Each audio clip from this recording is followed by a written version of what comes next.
आज आपण इयत्ता 5वीच्या मराठी पुस्तकातील मी नदी बोलते हा पाठ बघणार आहोत. मी नदी आहे. माझा जन्म पर्वतावर होतो. मला अनेक ओढे येऊन भेटतात. त्या ओढ्यांमुळे मी मोठी होत जाते. इतर नद्याही मला येऊन मिळतात. माणसे धरण बांधून मला अडवतात. माझ्या पाण्यावर वीज तयार करतात. त्या विजेवर कारखाने चालवतात. शेतातील पंप चालवतात. पिण्यासाठी पाण्याचा वापर करतात. मी उड्या मारते, धावते, उंच कठड्यावरून वेगाने कोसळते.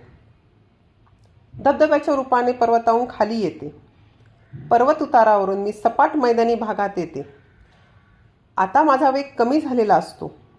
माझ्या दोन्ही किनाऱ्यांवरील परिसर मी हिरवागार करते. माझ्यामुळे शेतकरी शेतात भरपूर धान्य पिकवतात. पण मला एका गोष्टीची खंत आहे. मी सगळ्यांच्या उपयोगी पडते. तरीही माणसे माझ्या प्रवाहात सांडपाणी सोडतात, कचरा टाकतात, मला प्रदूषित करतात. माणसांच्या वस्त्या, छोटी गावे, शहरे यांच्या जवळून वाहताना मी जास्तच प्रदूषित होते. तरीही मी पुढे पुढे जातच राहते. मी कुठेही थांबत नाही. थांबला तो संपला, असेच मी सगळ्यांना सांगत असते.